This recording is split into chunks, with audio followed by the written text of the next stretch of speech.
আপনারা দেখছেন একুশে টেলিভিশন।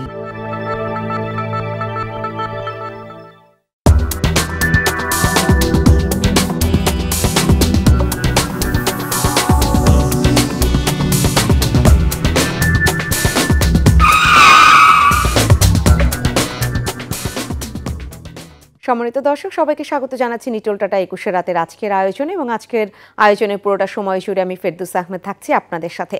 ঈদ যাত্রা নিয়ে আজকে আমরা কথা বলতে চাই। কেমন হতে যাচ্ছে ঈদ যাত্রা, সেখানে অনেকগুলো প্রশ্ন নিঃসন্দেহে উঠে আসবে। সেই প্রশ্নগুলো আমরা ধাপে ধাপেই করবার চেষ্টা করব, কিন্তু উদ্দেশ্য একটাই, যাতে ঈদ যাত্রাটা অনেক বেশি স্বস্তির হয় যারা যাবেন এই ঢাকার থেকে বিভিন্ন প্রান্তে বাংলাদেশের, কিংবা বাংলাদেশের আবার বিভিন্ন প্রান্ত থেকেও হয়তো ঢাকার দিকে ছুটবেন, বা পর্যটন যে স্পটগুলো রয়েছে সেখানেও মানুষ যাবেন, কারণ দীর্ঘ একটি ছুটি রয়েছে। এই সার্বিক বিষয়টা আলোচনা করবে এবং যাদের কাছে পেয়েছি শুরুতে আপনাদের সাথে আলাপ করিয়ে দিই। আমাদের মাঝে উপস্থিত হয়েছেন Mohammad Shahabuddin Khan, BPM, additional IGP highway police, এবং রয়েছেন সর্বডানে সাইদুর রহমান, নির্বাহী পরিচালক, রোড সেফটি ফাউন্ডেশন। আপনাদের দুজনকে স্বাগত জানাচ্ছি আজকের এই আয়োজনে। মোহাম্মদ শাহাবুদ্দিন খান, আপনি যদি শুরুটা করেন যে আসলে সত্যিকার অর্থে কতটা প্রস্তুতি রয়েছে, একদম নিরাপত্তার জায়গাটা যদি বলি, সড়ক থেকে শুরু করে মানে পুরো ব্যবস্থাপনা। জি, আমাদের জাতীয় জীবনে দুইটি ঈদ খুব বড় ধরনের ইভেন্ট আমাদের, জি, এবং এটা একটা বড় উদযাপন, এবং আমরা এই উদযাপনে সবাই সামিল হই। এবং সেখানে সবচেয়ে বেশি বৈশিষ্ট্যমণ্ডিত যে আমরা এই কিছু কিছু দেশে আছে, সব দেশে নাই, সেটা হলো যে ঢাকা থেকে বা বড় শহর থেকে নারীর টানে স্বজনের কাছে আমরা ঈদ করতে ছুটে যাই, এবং সেটি লক্ষ লক্ষ না কোটি কোটি মানুষ। এই যে হঠাৎ 2-3 দিনের মধ্যে বাড়ি ফেরা, স্বজনের কাছে যাওয়া, আবার তার সাথে এবারে হলো ঈদুল আজহা।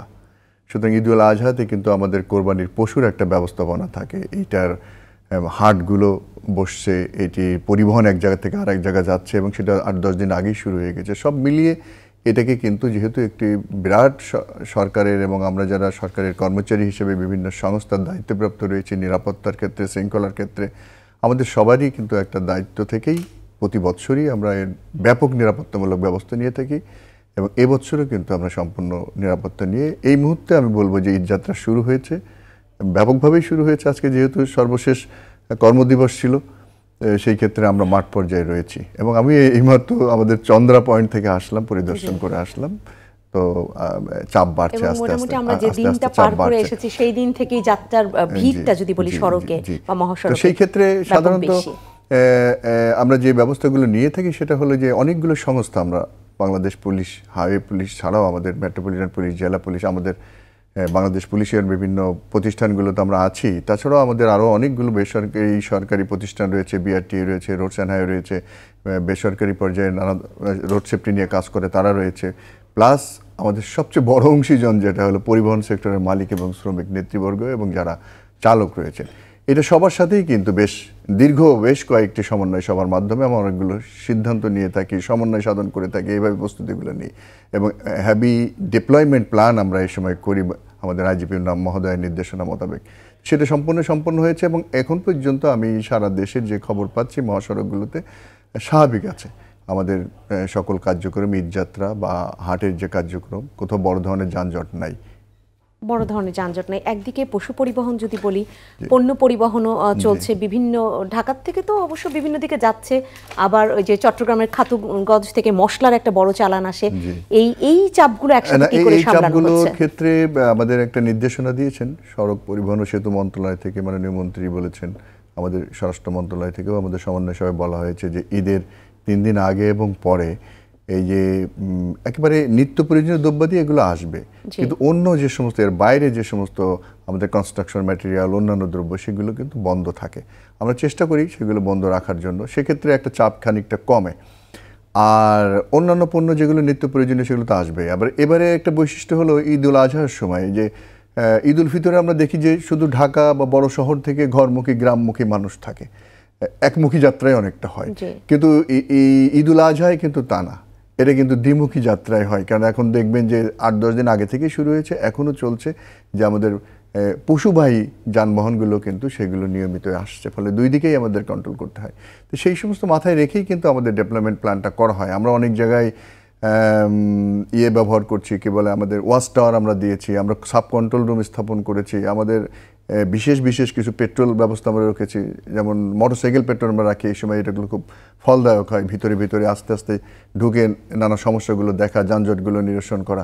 আবার আমরা প্রযুক্তিরও কিন্তু অনেক সহায়তা নিচ্ছে বাংলাদেশ পুলিশ বা হাইওয়ে পুলিশ। আমরা কিন্তু আমাদের যে সারা বিশ্বে প্রযুক্তির ব্যবহারের যে তার সাথে তাল মিলিয়ে আমরা চলার চেষ্টা করছি। আমাদের ঢাকা চট্টগ্রাম মহাসড়ক সম্পূর্ণ সিসি ক্যামেরা আওতায় এসেছে। আমাদের বাংলাদেশ পুলিশ এবং হাইওয়ে পুলিশের ব্যবস্থাপনায় আমরা কিন্তু গুরুত্বপূর্ণ জায়গাগুলোতে সিসি ক্যামেরা বসিয়েছি, সেগুলো দিয়ে আমরা রিয়েল টাইম মনিটর করতে পারি।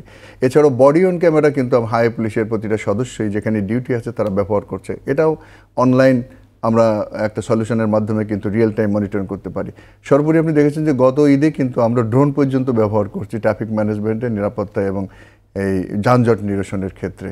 এবং আরও বলতে পারি যে আমরা কিছু ড্রোন ব্যবহার করার চেষ্টা করি যেগুলো দিয়ে কথা বলা যায়, স্পিকার যুক্ত ড্রোন বা টকিং ড্রোন, সেগুলো দিয়ে আমরা ট্রাফিক নির্দেশনা পর্যন্ত দিতে পারছি। এমনিভাবে সকল দিক থেকে আমি বলবো যে একটা সমন্বয়ের মাধ্যমে সার্বিক ব্যবস্থাপনা চলছে, নিয়েছি এবং সেরকম প্রস্তুতি রয়েছে। আমরা ঈদ উল ফিতরের দিকে তাকালে দেখি যে যাত্রাটা যখন মানুষ গিয়েছিল, ঈদ শেষের পরে কিছু দুর্ঘটনা তো ঘটেছে, সেই আলাপটা পরে করছি, কিন্তু সেই জায়গায় স্বস্তিটা ছিল। জি, এবারও হয়তো একটু যদি বলি তাহলে আমরা পরপর যে ঈদগুলো যদি দেখি, বিগত 2-3টা ঈদ, তাহলে সেগুলো সবগুলোই কিন্তু আপনার মিডিয়া কর্তৃক, সাধারণ মানুষ কর্তৃক প্রশংসিত হয়েছে। এগুলো সবগুলোই স্বস্তির এবং আনন্দের ছিল এবং নিরাপদ ছিল অনেকটাই।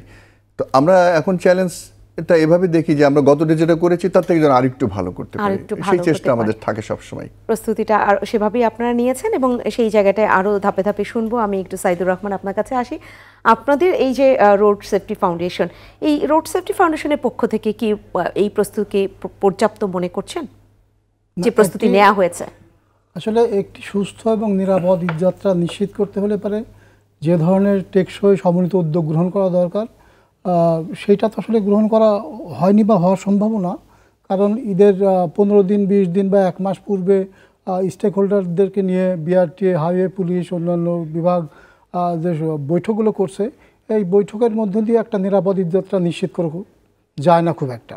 কারণ এখানে ঈদের 2-3 দিন, ঈদ পূর্ব 2-3 দিনের মধ্যে ঢাকা থেকে প্রায় 1,30,00,000 মানুষ ঘরমুখী যাত্রা করে। এর বাইরে দেশের বিভিন্ন স্থান থেকে তাদের গন্তব্যে যাতায়াত করে প্রায় 4 কোটি মানুষ। এই বিপুল সংখ্যক মানুষকে পরিবহন করার মতো মানসম্পন্ন যানবাহন তো আমাদের নেই। সুতরাং এই হাইওয়ে পুলিশের পক্ষ থেকে, ট্রাফিক বিভাগের পক্ষ থেকে হয়তো কিছু জনবল ডিপ্লয় করা যাবে, কিন্তু যানবাহন তো বাড়ানো যাচ্ছে না, মানসম্পন্ন যানবাহন। সুতরাং মূল যে সমস্যাগুলো, সেই সমস্যাগুলোর তো সমাধান হচ্ছে না।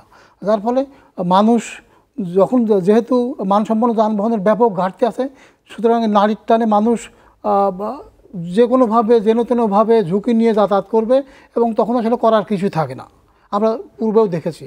তবে হাইওয়ে পুলিশের তৎপরতা ইদানিংকালে যথেষ্ট বৃদ্ধি পেয়েছে এবং এতে দুর্ঘটনার লাগামটা কিছুটা হলেও টেনে দেওয়া সম্ভব হয়েছে, কিছুটা ট্রেন কমেছে। তারপর আরেকটি বিষয় একটু শুনি, সেটা হচ্ছে যে আমরা গত ঈদ উল ফিতরেও হাইওয়ে পুলিশের পক্ষ থেকেও এই ধরনের প্রস্তাবনা বা জনসাধারণের প্রতি এক ধরনের একদম অনুরোধ ছিল যে বাড়ি তো যেতেই হবে, নারীর টানে মানুষ বাড়ি ফিরবে, কিন্তু তারপরও যেন এরকম খোলা ট্রাকে বা দেখা যায় যে পোলট্রি, যে মুরগি যে বহনকারী যে ইয়েগুলো, ভ্যানগুলো থাকে, সেগুলোতে মানুষকে না যাওয়ার জন্য অনুরোধ করা হয়েছিল।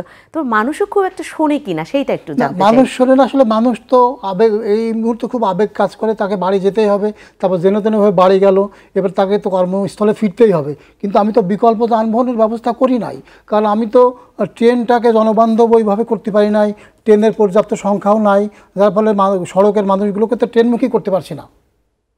আমি আপনি বলছেন বাধ্য হয়েই আসলে তারা এরকম বিপজ্জনকভাবে যাতায়াত করে। আমার যে মানসম্পন্ন গণপরিবহন আছে তাতে কয় লক্ষ মানুষ যাতায়াত মানে পরিবহন করতে পারে। আমি নৌ পরিবহনটাকে এক্সপান্ড করতে পারি নাই। আমি রেল, আমরা হাজার হাজার কোটি টাকাতে রেল লাইন নির্মাণ করছি, কিন্তু সেখানে রেলের সংখ্যা, ট্রেনের সংখ্যা নাই, থাকলেও সেখানে কম্পার্টমেন্ট কম থাকে, সুতরাং খুব বেশি মানুষ সেখানে যেতে পারে না। আমার একটা দেশের টেকসই পরিবহন তো আসলে রেল এবং নৌ, সড়ক তো আসলে খুব টেকসই পরিবহন ব্যবস্থা না, কোনো দেশেই না। সেই রেলটাকে আমরা সেইভাবে তো উন্নত করতে পারি নাই। সুতরাং আমার এর জন্য একটা নিরাপদ ঈদযাত্রাই শুধু না, দেশের মানুষের যাতায়াত ব্যবস্থাকে নিরাপদ এবং নিশ্চিত করার জন্য মিনিমাম একটা 3 বছরের টেকসই সমন্বিত উদ্যোগ গ্রহণ করতে হবে। এর মধ্য দিয়ে যেমন সড়ক পরিবহনের সংখ্যা বাড়াতে হবে, মানসম্পন্ন করতে হবে, ট্রেনের লাইন এক্সপান্ড করতে হবে, ট্রেনের সংখ্যা বাড়াতে হবে, নৌ পরিবহনের সংস্কার করতে হবে, নৌ পথের সংস্কার করতে হবে, করে তারপর যত সংখ্যক মানুষকে সড়ক থেকে নৌ এবং রেলে নেওয়া যায় ততটা বেশি নিরাপদ হয়ে উঠবে। কিন্তু আমরা সেটা করতে পারছি না। কেন পরিবহন মালিক শ্রমিকের পক্ষ থেকে যদি কেউ থাকতেন তাহলে আমাদের আলোচনাটা আরেকটু ভালো হতো, আমরা সেরকম কাউকে পাইনি। তো সেই জায়গাটায় আমি এই আলোচনাটা একটু পরে আবারও করব, কিন্তু আপনার কাছে আমি আরেকটু শুনে নিই যে আজ যে দিনটা পার করে আসলাম তার ঠিক একদিন আগে আমরা আরেকটি রিপোর্ট দেখেছি যেখানে বলা হয়েছে যে ঢাকা রংপুর এই যে সড়কটা, এখানে 12টা পয়েন্টে উন্নয়ন কাজ চলছে, উন্নয়ন প্রকল্পের কাজ চলছে, এবং হাইওয়ে পুলিশ তো নিরাপত্তা দেবার যথেষ্ট চেষ্টা করছে বা সেই প্রস্তুতি নিয়েছে, কিন্তু যেখানে উন্নয়ন কাজ চলছে সেখানে তো তাদের করবার অবকাঠামোগত যে উন্নয়ন হচ্ছে সেগুলোর তো কোনো ধরনের সুযোগ হাইওয়ে পুলিশের থাকবে না। সেইটা আসলে কোন বিবেচনায় এরকম একটা উৎসবকে সামনে রেখে করা হয়, নাকি এখানেও আরো একটু বিবেচনাটা বাড়ানো দরকার? আপনার কি মনে হয়? না, এখানে আসলে আন্তরিকতার ঘাটতি আছে। কারণ আমরা যখন সড়কের উন্নয়ন করব সেটা কিন্তু দিনরাত করতে হয়। আমরা দেখলাম যে উন্নয়ন কাজ থেমে আছে, কোনো শ্রমিক নাই, কোনো কাজ নাই, কোনো মেশিনারিজগুলো পড়ে আছে দিনের পর দিন। এটা তো দিনরাত একটানা কাজ করতে হয়, কাজ করে সেটাকে করতে, এবং পুরো রাস্তাটাকে খোঁড়াখুড়ি না করে অল্প কিছু রাস্তা কাজ করতে হবে, অন্য রাস্তাগুলো ভালোভাবে থাকবে, তারপর এটা শেষ হয়ে যাবে, পরের ফেজটা আবার শুরু করতে হয়। আমরা সব একবারে আউলিয়ে নিয়ে তারপরে রেখে দিচ্ছে এবং দীর্ঘদিন পড়ে থাকছে। এবং হাইওয়ে পুলিশের জনবলের সংকট আছে। আমাদের যে হাইওয়ে আছে প্রায় 9,000 কিলোমিটার, সেখানে তো 3,000 বা 3,500 কিলোমিটার হাইওয়ে পুলিশের মানে নিয়ন্ত্রণ করতে পারে, তদারকি করতে পারে, বাকিটা তো করতে পারে না। আর শুধু তো মানে যাতায়াতটা শুধু হাইওয়েতে হয় না, আঞ্চলিক সড়ক, সেখানে তো হাইওয়ে পুলিশ নাই, সেখানে কোনো আইনশৃঙ্খলা বাহিনীর উপস্থিতি থাকে না, সেখানে যেভাবে পারে সেইভাবে যানবাহন চালাচ্ছে। এবং আরেকটা সমস্যা হলো যে আমাদের যানবাহনের অধিকাংশ চালক শারীরিক এবং মানসিকভাবে অসুস্থ, তার পেশাগত সুযোগ সুবিধা না থাকার কারণে। কারণ সেটাও আলোচনার একটা বড় বিষয়, বিশেষ করে তাদের মৌলিক কাজগুলো পরিশ্রমটাও কতটা বাড়তি হচ্ছে, সেই আলোচনাটা নিয়ে আমি আবারও আসবো। মোহাম্মদ শাহাবুদ্দিন খান, আপনার কাছে আসতে চাই। হাইওয়ে পুলিশের যে একটা লোকবল সংকটের একটু ইঙ্গিত সাইদুর রহমান দিলেন, আপনি কি মনে করেন যে সেটা আসলে অনেক বেশি সংকটটা? আমি খুব বড় করে দেখব না, তবে লোকবল এবং বিশেষ করে যানবাহনের সংকট থাকেই আমাদের ইউনিটগুলোতে, কম বেশি থাকে। তবে উনি যেটা বলছিলেন যে আমাদের মহাসড়ক আছে 9,000 কিলোমিটার, আসলে মহাসড়ক রোডস অ্যান্ড হাইওয়ের হিসাব মতো 22,000 কিলোমিটার, তার মধ্যে 9,000 কিলোমিটার খুবই গুরুত্বপূর্ণ। কিন্তু আমরা হাইওয়ে পুলিশ আমাদের যে লোকবল আছে এখন, যে ইউনিটগুলো আছে, সেগুলো দিয়ে মাত্র 3,000 কিলোমিটারের মধ্যে আমাদের এখতিয়ারাধীন এলাকা আছে। আঞ্চলিক সড়কের কথা না, মহাসড়কের কথাই বলছি, 22,000 কিলোমিটার। তো মূলত পর্যায়ক্রমে একসময় হাইওয়ে পুলিশ পুরা মহাসড়কেই হয়তো তার যে কার্যক্রম সেটি চালাবে, সেটা পর্যায়ক্রমে হবে। তো এই 3,000 কিলোমিটারের মধ্যেও আমাদের যে পরিমাণ লোকবল না, আমি যুক্ত করছি যে উনি যেটা বলেছেন সে জায়গায় আপনি কারেকশন করে বললেন 22,000 কিলোমিটার। এটা যদি শুধু মহাসড়ক হয়, হ্যাঁ, এবং তারপরে উনি আবার আঞ্চলিক সড়কের কথাও বলেছেন, তাহলে আসলে কাভার কি করে দেয়া যাবে? আপনি যেটা বলেন 3,000 সম্ভব। হ্যাঁ, না, আমরা তো এই পর্যন্ত যাচ্ছি না। আমরা হাইওয়ে পুলিশ শুধুমাত্র 3,000-এর মধ্যে সীমাবদ্ধ আছে, তাও এটা শেয়ার্ড জুরিসডিকশন। কিন্তু আমি যে 3,000 কিলোমিটার দেখি সেটা তো জেলা পুলিশও দায়িত্ব পালন করে। আমি একা দায়িত্ব পালন করলে একটা সম্পূর্ণ সড়ক শৃঙ্খলা নিরাপত্তা আসবে না। এবং সেক্ষেত্রে আর বাকি যে জায়গাগুলো আছে যেখানে হাইওয়ে পুলিশ নাই, সেটাতে কিন্তু ট্র্যাডিশনালি একসময় তো হাইওয়ে পুলিশের এরকম স্পেশালাইজড ইউনিট ছিল না, তখন জেলা পুলিশ, থানা পুলিশ, স্থানীয় পুলিশ যেভাবে দেখতো, এখনো সেইভাবেই এখানে একটু জানতে চাই, আপনি হাইওয়ে পুলিশ তো হাইওয়েতে কাজ করবে, কিন্তু যে আঞ্চলিক সড়কের যে আলাপটি সাইদুর রহমান তুললেন, সেখানে যদি জেলা পুলিশ কাজ করে, তারা সেদিকে নজর দিবে নাকি আবার আপনাদেরকে সহায়তা করবে হাইওয়েতে এসে? এইটা কিভাবে সম্ভব? একটা জেলার ভিতর দিয়ে একটা মহাসড়ক হয়তো গেছে বা 2টা মহাসড়ক গেছে, আর অসংখ্য আঞ্চলিক সড়ক আছে, তারা সেভাবে ভাগ করে নেয়, থানাগুলোর ডিউটি সেভাবে ভাগ করে নেয়। হয়তো নজরদারিতে একটা নিবিড় করতে পারে না লোকবল অনুসারে, কিন্তু একটা প্রয়োজনীয় সাপোর্ট করা, সেগুলো হয়তো সেই সক্ষমতা আছে এবং তারা করে চলেছে। সেক্ষেত্রে কি কমিউনিটিকে কোনোভাবে যুক্ত করা যায়? জি, হ্যাঁ, এটা তো কমিউনিটি যুক্ত তারা করেও। কমিউনিটি পুলিশিং যে কার্যক্রম বাংলাদেশ পুলিশ বেশ 1 দশক আগেই নিয়েছে, সেটা তার সাথে বিট পুলিশিং কার্যক্রম আছে, এবং সেটার মূল বক্তব্যটাই হলো যে যারা পুলিশ সদস্য যারা আছি, বাংলাদেশ পুলিশের যারা সদস্য আছে, আমাদের কার্যক্রমের সাথে এই সাধারণ জনগণ, বিভিন্ন শ্রেণী পেশার মানুষ, তাদেরকে সংযুক্ত করা, এবং পাশাপাশি একই সাথে কাজ করে আমাদের মূল লক্ষ্য থাকে যাতে কোনো অপরাধ সংগঠিত হতে না পারে, অপরাধ যদি সমাজে দানা বাঁধতে না পারে। আর এইরকম সময় বিভিন্ন ব্যবস্থাপনার সময় কিন্তু তাদের থেকে ভলান্টিয়ার হিসেবেও একই সাথে পুলিশের পাশাপাশি কিন্তু তারা সাহায্যকারী হিসেবে কাজ করে। সেটাও অনেক সহজ হয় এবং আপনি দেখবেন যে যদি এখন মহাসড়কে যান বিভিন্ন জায়গায় দেখবেন যে জেলা পুলিশ বা মেট্রোপলিটনের পুলিশ তারা কিন্তু তাদের সাথে পাশাপাশি ঈদের সময় বা বিশেষ এরকম ডিউটি যখন থাকে তারা কাজ করে থাকেন, ভলান্টিয়ার হিসেবে কাজ করে। আমরা এটাকে কমিউনিটি পুলিশিং ভলান্টিয়ার বলি, কাজ করে থাকে। সেটাও হয়তো খুব পর্যাপ্ত না। তা আমি যেটা ওনার যে সূত্র ধরে যে কথাটা একটু বলতে চাচ্ছিলাম যে একটা সড়ক ব্যবস্থাপনা এবং সড়ক শৃঙ্খলার জন্য এবং এই ধরনের বড় ইভেন্টের ট্রাফিক ম্যানেজমেন্ট এবং নিরাপত্তা নিশ্চিতকল্পে আমাদের ক্যাপাসিটি বিল্ডিংয়ের কথা বলছেন, সড়ক উন্নয়নের কথা বলছেন এবং অন্যান্য মাধ্যমগুলো যেগুলো নৌপথ বা রেলপথের কথা বলছেন। কিন্তু গত অন্তত 1 দশক আমি তো বলতে পারি যে এই সড়কের কিন্তু প্রভূত উন্নতি সাধিত হয়েছে, ব্যাপক উন্নতি হয়েছে এবং সেইখানে রেলেরও তদ্রুপ হয়েছে। পদ্মা সেতুই তো সড়ককে অনেক এগিয়ে দিয়েছে। রেলপথেও কিন্তু ব্যাপক উন্নতি হয়েছে, অনেক জায়গায় রেলপথ এক্সপান্ডেড হয়েছে, অনেক জায়গায় আপনার কক্সবাজার কিন্তু রেলপথ একসময় ছিল না, এখন গেছে। বরিশালের দিকেও রেলপথ যাচ্ছে, এইদিকে আপনার গোপালগঞ্জ হয়ে পর্যন্ত বেনাপোল পর্যন্ত কিন্তু রেলপথের কাজগুলো, আর অনেক জায়গায় এরকম এক্সপানশন হয়েছে। ফলে অনেক কাজ হয়েছে, আরও কাজ আমাদের প্রয়োজন হচ্ছে, সেগুলো হয়তো পর্যায়ক্রমে হবে এবং সেইটার সুফল যে আমরা পাই একটা উদাহরণ দিলে বুঝবেন যে এই যে 4 লেন হয়েছে, 6 লেন হয়েছে, ডেডিকেটেড সার্ভিস লেন হয়েছে, আর অনেক হাজারে মাইল আপনার সড়ক পথ নতুন করে হয়েছে, মহাসড়ক হয়েছে। এইটার সুফল পাচ্ছি এখন থেকে 10-15 বছর আগে যখন ঈদযাত্রার কী অবস্থা ছিল, তখন কিন্তু একটা আশঙ্কার মধ্যে থাকতে হলো, আতঙ্কের মধ্যে থাকতে হলো এবং হতেও বাস্তবে যে এই ফেরিঘাটে বা রাস্তায় ঈদ করে। এখন তো সেই অবস্থাটা নাই। সেটা কোত্থেকে এই উন্নয়নের ফসলটা কিন্তু আমরা পাচ্ছি। তার সাথে বলতে পারি যে আমরা যারা বাংলাদেশ পুলিশ এবং আমাদের সাথে যারা অংশীজন রয়েছেন, আমাদেরও একটা ব্যবস্থাপনাগত, সমন্বয়গত এবং দক্ষতার দিক থেকে, অভিজ্ঞতার দিক থেকে কিন্তু আমাদের উন্নতি হয়েছে। দুইটা মিলে কিন্তু আমরা আজকে স্বস্তি এবং আনন্দ ঈদযাত্রার কথা বলছি এবং অনেকটা দিতে পারছি। মানে নানান ধরনের প্রশ্ন ওঠার অর্থ তো এই না যে আমরা এগোতে পারিনি, আমরা আরো প্রশ্ন তুলছি যাতে আরো কি করে আরো এগোনো যায় সামনের দিনগুলোতে। যেমন মিটার গেজের কথা বলছি, ডুয়েল গেজ হয়েছে অনেক জায়গায়, কিন্তু তারপর মানুষের প্রশ্ন হয় যে একটু বগি সংযোজন করলে কি হয়, কিংবা সময় মতো সেই অমুক এক্সপ্রেসটা যদি ছাড়তো তাহলে একটু ভালো হতো, টিকিটের ব্যবস্থাপনা যদি আর একটু আন্তরিকতার সাথে হতো, কালোবাজারেই না হতো তাহলে ভালো হতো। এই আলোচনাগুলো আসলে ঘুরে ফিরে আসে। সাইদুর রহমান, সে জায়গাটা কি যুক্ত করবেন?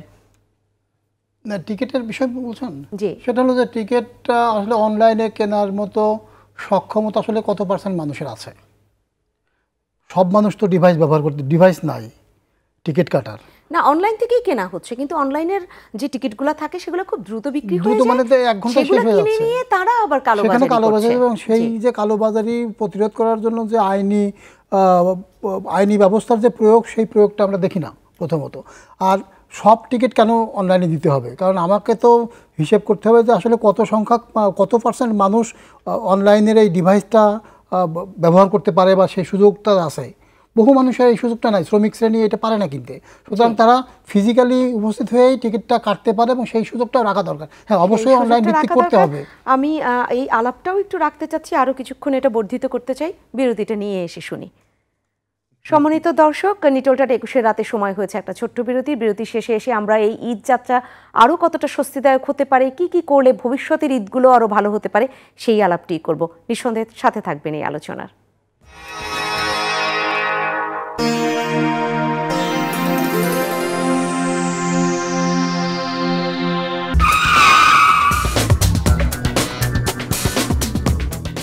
আবার ফিরে এলাম নিটোলটা 21 রাতের আজকের আয়োজনে। আজ আমরা আলোচনা করছি কেমন হতে যাচ্ছে ঈদ যাত্রা, কারণ সামনে ঈদুল আজহা এবং এরকম উৎসব কেন্দ্রিক সময়টাতে এসেই বাংলাদেশের সড়ক মহাসড়কগুলোতে চাপ বাড়ে, কারণ মানুষ নারীর টানে বাড়ি ফেরে।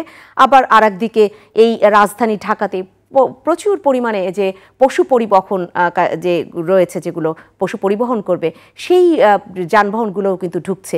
সেই জায়গাটা সার্বিক ব্যবস্থাপনা সম্পর্কে আমরা একটু জানতে চাচ্ছি।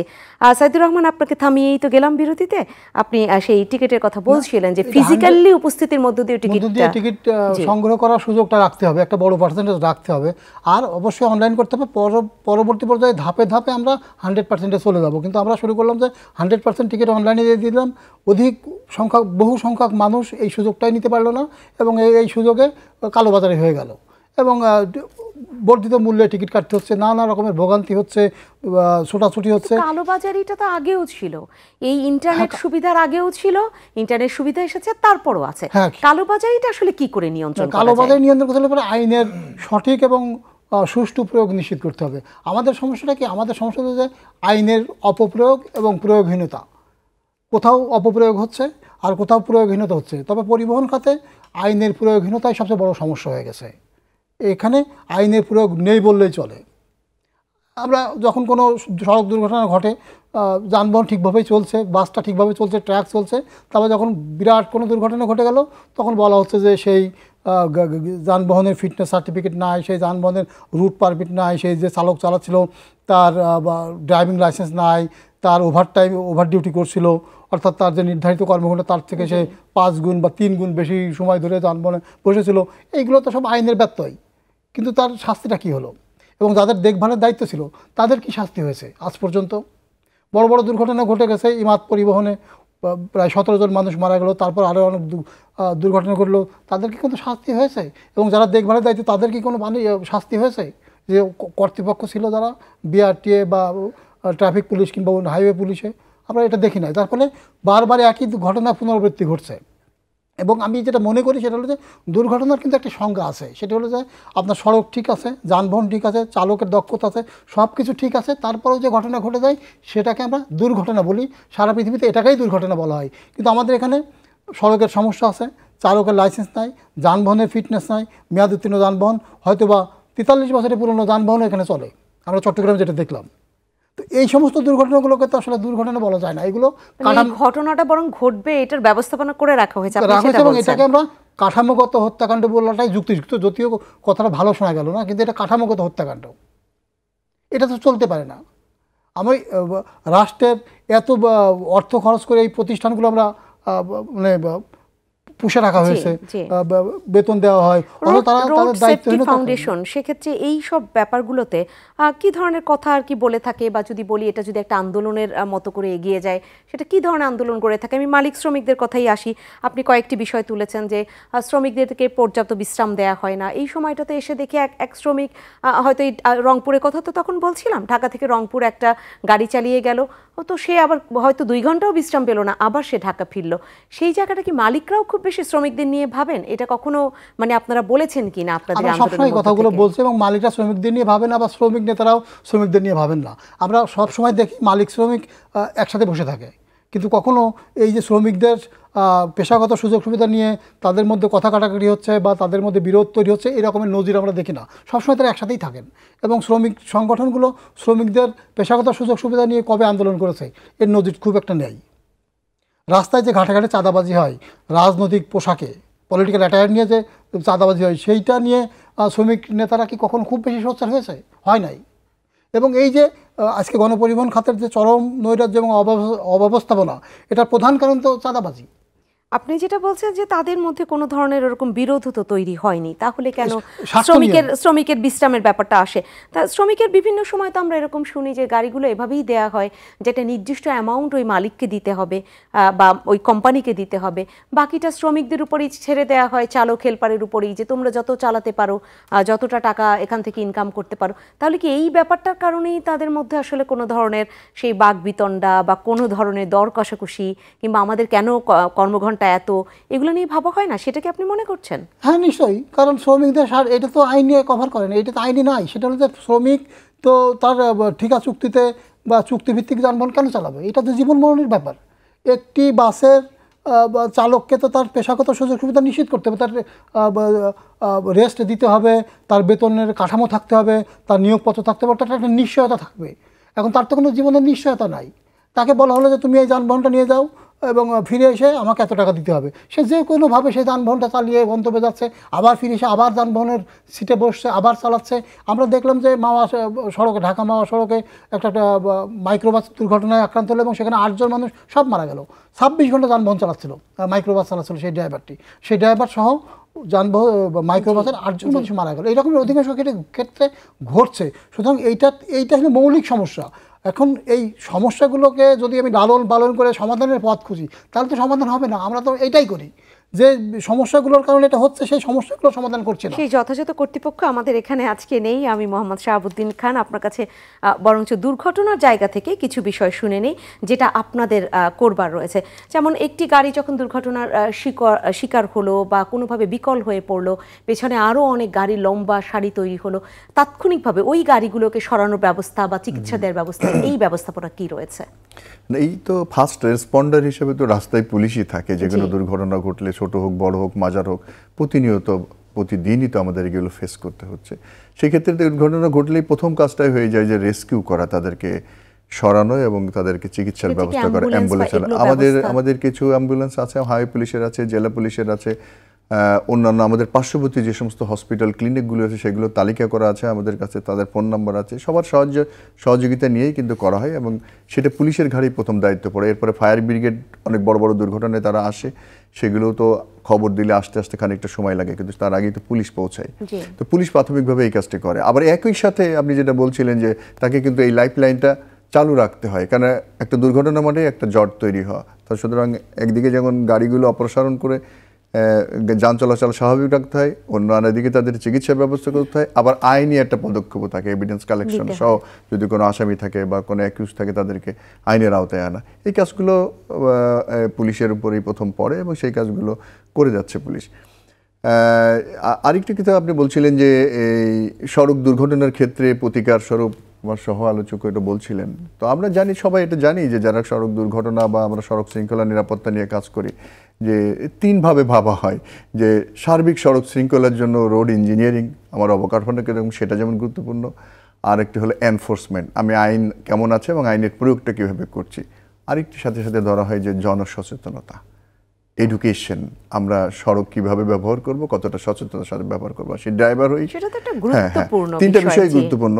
তো সব জায়গা থেকেই আমি মনে করি যে দায়িত্বশীল ভূমিকা রাখা দরকার। সব পক্ষকেই কিন্তু সমানভাবে যদি আমরা দায়িত্বশীল ভূমিকা রাখি, তাহলে পরে ওনার যে আদর্শের কথা বলছেন, যে স্ট্যান্ডার্ডের কথা বলছেন, মডেলের কথা বলছেন, যেটা ড্রিম, একদম সব থরে থরে সাজানো সুন্দর মহাসড়ক, কত দুর্ঘটনা ঘটবে না, এটা আমরাও কল্পনা করি, আমরাও চাই। কিন্তু এটা বাস্তবায়ন কল্পতে একটা সামাজিক অর্থনৈতিক বাস্তবতা আছে, যেটা আমরা আসলে একদম চরম বাস্তবতা বলতে পারি। গিভেন সিচুয়েশনে আমাদের সড়কগুলোর অনেক উন্নতি হয়েছে ইঞ্জিনিয়ারিং এর দিক থেকে, আরও হয়তো উন্নতি হবে। ডেডিকেটেড সার্ভিস লেন সহ যেগুলো হচ্ছে সেগুলো আমাদের সড়ক নিরাপত্তা বৃদ্ধি করবে। পাশাপাশি আমাদের ব্যবস্থাপনাগত দিক থেকে পুলিশের দক্ষতা এবং প্রযুক্তিগত ব্যবহার এগুলো অনেকটা বেড়েছে।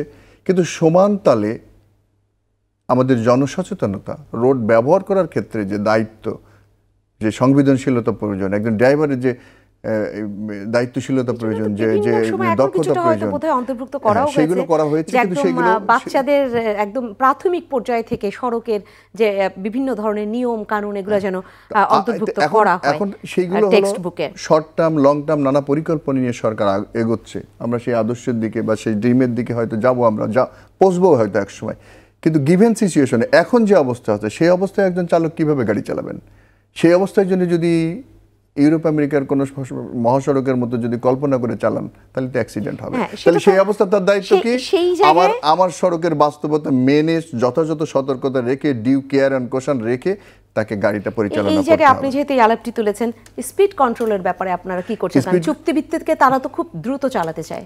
জি, স্পিড কন্ট্রোলের ব্যাপারে ঈদ যাত্রার সময় আমাদের একটু যেহেতু কনজেশন থাকে, ধীর গতি থাকে, এই সময়টা হয়তো এতটা স্পিড তুলতে পারে না। ঈদ পরবর্তীতে এক্সপ্রেসওয়েতে আছে, কিন্তু ঈদ পরবর্তী সময়ে এই প্রবণতাটা বেশি দেখা যায়।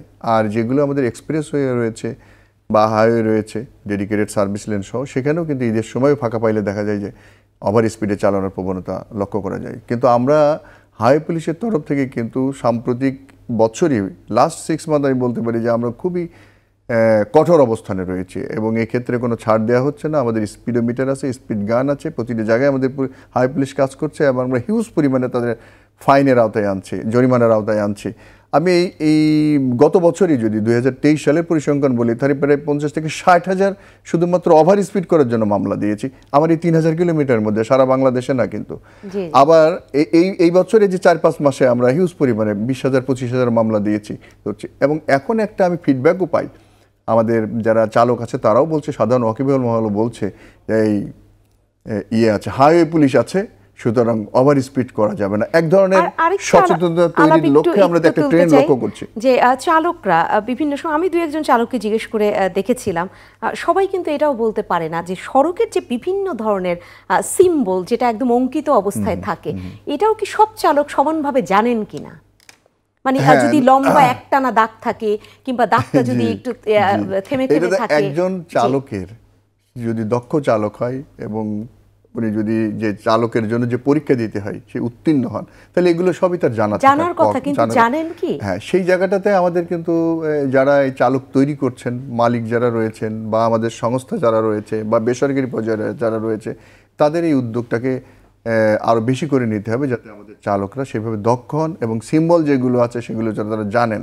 আবার রোড সাইনের ক্ষেত্রেও কিছু স্বল্পতা আছে, গতি কোথায় কেমন থাকবে সেগুলো আমরা বলছি, প্রচার করছি, কিন্তু আরও তাদেরকে সচক্ষে দেখানোর জন্য রোড সাইডে এগুলো পর্যাপ্ত পরিমাণে থাকার কথা, সেগুলো হয়তো কোথাও কোথাও কি আছে।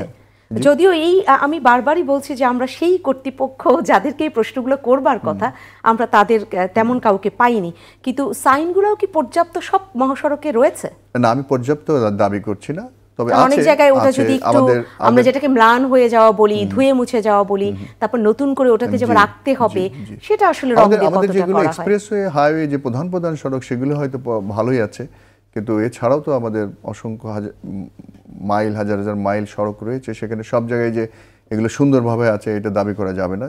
তবে পর্যায়ক্রমে করতে হবে। এ ব্যাপারে যে আমাদের সংশ্লিষ্ট ডিপার্টমেন্ট তারা কাজ করছে, স্থানীয় যারা দায়িত্ব আছে তারাও কাজ করছে, এটা দরকার আছে, প্রয়োজন আছে, তাহলে হয়তো সড়ক দুর্ঘটনা আরও খানিকটা কমানো সম্ভব হবে, স্বস্তিটা আরও দেওয়া সম্ভব হবে। আপনাকে আরও একটি আলাপ তুলি, তারপর সাইদুর রহমানকে এই বিষয়গুলোতেই আবার শুনবো। সেটা হচ্ছে টোল প্লাজা। এখানে একটা লম্বা সারি তৈরি হয়, এটা এখনো অনেক জায়গায় ম্যানুয়াল, কেন আমরা ডিজিটালি এটা যে রান করতে পারছি না? আচ্ছা, তাহলে একটা অভিজ্ঞতা আপনাকে বলি। আমাদের কিন্তু প্রচেষ্টা আছে, আমাদের সড়ক পরিবহন মন্ত্রণালয় থেকে নিয়েছে, সেতু মন্ত্রণালয় থেকে নিয়েছে, অনেকগুলো টোল প্লাজা সেতু মন্ত্রণালয়ের অধীনে, বড় বড় ব্রিজ যেগুলো আছে, কিছু আছে আবার সড়ক পরিবহন মন্ত্রণালয়ের অধীনে। তো তারা বেশ কয়েকটা জায়গায় কিন্তু ইটিসি যেটা বলছে, ইলেকট্রনিক টোল কালেকশন, সেটা কিন্তু চালু করেছে। এবং একটা জায়গায় যদি 7টা লেন থাকে বা 10টা লেন থাকে, তবে 2-3টা কিন্তু দেওয়ার চেষ্টা করছে ইটিসি। কিন্তু আমি অভিজ্ঞতায় দেখেছি যে সেই ইটিসি ব্যবহার করে যে ইনস্ট্রুমেন্ট দিয়ে তাদেরকে এটা দিতে হবে সেটা তো তারা তৈরি করছে না।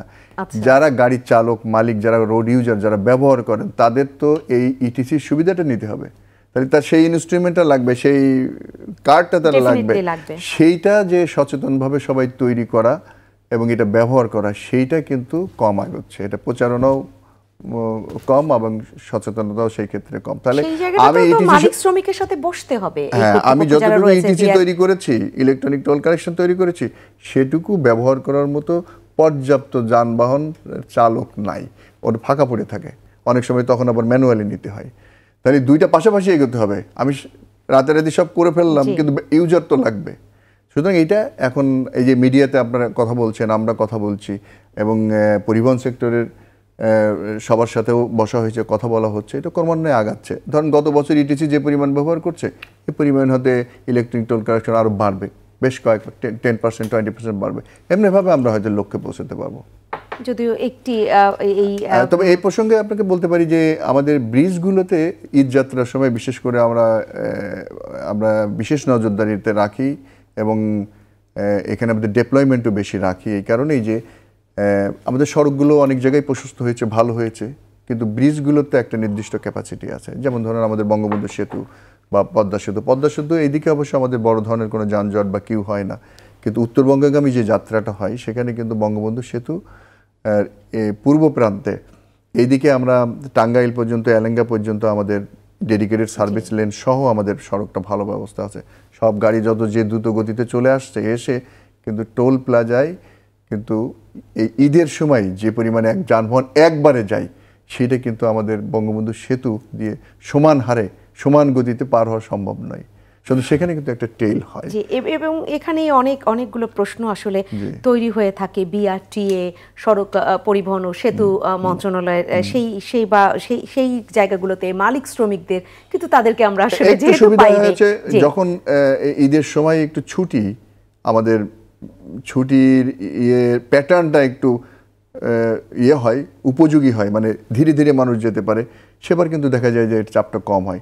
যখন এই 1-2 দিনের মধ্যে সকল যাত্রীরা যাওয়া শুরু করেন এবং গাড়িগুলো বেশি যায়, তখন কিন্তু এই টোল প্লাজা বা বিশেষ করে সেতু কেন্দ্রিক একটা চাপ থেকে যায়, এবং সেই চাপ সামলানোর জন্য কিন্তু সবাই মিলে আমরা ব্যবস্থা নিচ্ছি বেশি। এবং আমরা গত ঈদ উল ফিতরেও দেখেছি যে ফেরার সময় দুর্ঘটনাগুলো সেইটার ক্ষেত্রে আমি যদি একটু বলি, তাহলে ফেরার সময়ও আমরা ডিপ্লয়মেন্ট রাখছি যাতে ওভার স্পিডটা না হয়, অন্যতম কারণ মহাসড়কে।